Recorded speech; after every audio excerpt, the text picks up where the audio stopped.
Bonjour, cette séquence a pour objectif donc de vous présenter les manipulations de base dans une liste de données ou base de données sur Excel 2016.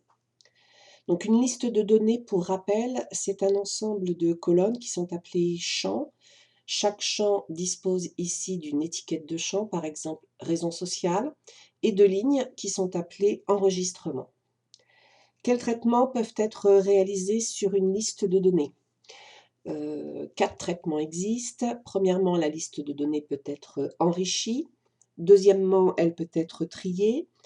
Troisièmement, elle peut être filtrée. Et enfin, elle peut être synthétisée grâce notamment aux tableaux croisés dynamiques qui seront vus donc dans une autre séquence vidéo. Comment enrichir une base de données? Donc l'enrichissement consiste tout simplement à ajouter soit un nouveau champ, soit un nouvel enregistrement. Donc pour ajouter un nouveau champ, il suffit de se positionner dans la liste de données, d'insérer une colonne et ici de saisir par exemple l'étiquette et ensuite de renseigner bien sûr toutes les informations. Donc ici, le champ, je vais le supprimer. J'aurais pu bien sûr aussi l'insérer à la fin de la liste de données. Pour insérer un nouvel enregistrement, donc je vais me positionner à la fin de ma liste. Et donc, on va imaginer que le client Bonapp passe une nouvelle commande. Donc ici, je vais commencer à saisir les premières lettres de sa raison sociale. Et comme il est déjà référencé dans la base de données, grâce à la saisie semi-automatique, Excel en fait reconnaît le client. Donc j'ai juste à valider la raison sociale. Même chose pour l'adresse. Voilà, il reconnaît son adresse. Et on fait de même pour toutes les autres cellules. Il peut être intéressant de trier une base de données en sachant que le tri consiste à classer tous les enregistrements dans un ordre déterminé. Ordre chronologique, ordre croissant, décroissant, etc. Donc ici, par exemple, je veux classer les commandes par date de la plus ancienne à la plus récente. Donc je vais me positionner dans le champ date et je vais cliquer sur l'icône trier. Donc par défaut, Excel a identifié toute la plage de cellules à trier. J'ai bien ici donc une liste de données avec des données en en-tête et je vais lui demander de trier non pas sur le numéro de commande, mais la date, de la plus ancienne à la plus récente, en sachant qu'il existe ici d'autres possibilités. Je valide et on voit ici donc que les commandes ont bien été classées par ordre chronologique, puisqu'apparaissent celles du mois d'août, ensuite celles du mois de septembre, etc. Deuxième exemple de tri, je veux classer donc les commandes cette fois-ci par représentant et pour chaque représentant, les clients devront être classés par ordre alphabétique. Donc ici, je vais avoir dans mon tri 2 champs critères de tri. Donc là encore, je relance mon tri. Donc là, je vais pouvoir supprimer ce que j'ai fait précédemment. Donc je vais ajouter un premier niveau où je vais lui demander de trier par représentant dans un ordre alphabétique. J'ajoute un deuxième niveau et pour chaque représentant, je veux que les clients, c'est-à-dire leur raison sociale, soient triés par ordre alphabétique et je valide. Donc je vérifie à l'écran, les représentants sont bien triés par ordre alphabétique et pour le client, pardon, pour le représentant Fuller, les clients sont bien aussi classés par ordre alphabétique. Il peut être aussi intéressant de filtrer une liste de données. Donc le filtre consiste à extraire des données en fonction de différents critères. Le filtre est aussi appelé requête. Je vais vous proposer ici donc 4 requêtes différentes. Première requête, je désire afficher à l'écran les seules commandes du client Handel.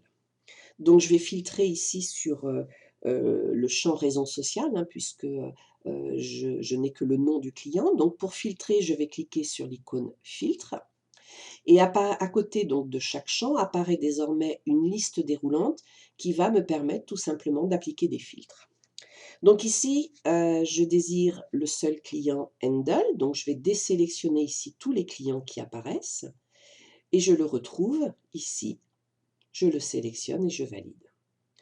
Donc résultat de ma requête, 3 commandes ont été passées par ce client, mais j'ai aussi le résultat qui apparaît en bas de mon écran dans la barre de résultats, 3 enregistrements trouvés sur 119. Je vais effacer ce premier filtre. Deuxième filtre, je désire afficher les commandes réalisées dans les pays du Brésil et du Mexique. Donc cette fois-ci, je vais filtrer sur le champ pays. Donc je vais là aussi désélectionner tous les pays pour ne sélectionner que le Brésil et le Mexique. Je valide. Donc apparaissent ici 19 commandes enregistrées dans ces deux pays. Je vais effacer ce filtre et je vais vous proposer un autre chemin peut-être plus complexe. Je vais cliquer sur la liste déroulante et je vais poser ce qu'on appelle un filtre textuel est égal à. Je me suis trompée de champ. Donc pays, filtre textuel est égal à. Donc le pays est égal à Brésil ou le pays est égal à Mexique. Et bien sûr, quand je saisis ici les informations, aucune erreur de syntaxe n'est permise. Donc je valide et je retrouve bien ici donc les 19 commandes enregistrées dans ces deux pays. J'efface ce filtre. Troisième exemple de requête, je désire afficher les commandes d'un montant compris entre 2 000 et 5 000 euros. Donc cette fois-ci, je ne vais plus utiliser un filtre textuel, mais un filtre numérique. Donc le montant de la commande apparaît dans le champ Total hors taxe. Donc je clique sur la liste déroulante. Je sélectionne donc le filtre numérique et ici, je peux directement saisir ou sélectionner entre 2 000 et 5 000 euros, à moi de saisir ici la borne inférieure et la borne supérieure. Je valide et donc ici, 36 commandes sont comprises entre 2 000 et 5 000 euros. J'efface ce filtre.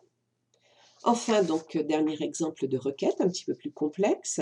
Je désire afficher les commandes de la représentante qui s'appelle Callahan, d'un montant supérieur à 10 000 euros et enregistré sur le seul mois d'octobre. Donc, je vais commencer par filtrer le champ représentant en ne sélectionnant que la représentante Callahan. Je valide. Ensuite, donc, je veux les commandes d'un montant supérieur, donc je pose mon filtre numérique supérieur à 10 000 euros. Et enfin, je ne veux que les commandes du mois d'octobre, donc je désélectionne le mois de septembre, et au final n'apparaît donc qu'un seul enregistrement. J'efface. Enfin, dernière partie de cette vidéo, il peut être intéressant quelquefois d'extraire des données pour un besoin spécifique. Par exemple, je désire prochainement contacter mes clients allemands par un publipostage et je voudrais récupérer simplement les adresses de ces clients. Donc, je vais pouvoir ici sur le champ pays filtrer et ici sélectionner que mes clients allemands. Donc, pour l'instant, j'ai l'impression qu'il en existe 22. Donc, je vais sélectionner les résultats de ma requête et par la méthode du copier-coller, je vais coller mes résultats dans une nouvelle feuille. Donc, voici les résultats. Et donc, j'ai l'impression qu'il existe 22 clients, mais je dois m'en assurer au préalable. Donc, ici, je vais utiliser la mise en forme conditionnelle pour lui demander de vérifier s'il existe des doublons. Donc, je sélectionne dans un premier temps ma base, ma nouvelle base, mise en forme conditionnelle, règle de mise en surbrillance des cellules. Est-ce que, par exemple, Excel peut me faire apparaître en couleur les valeurs en double?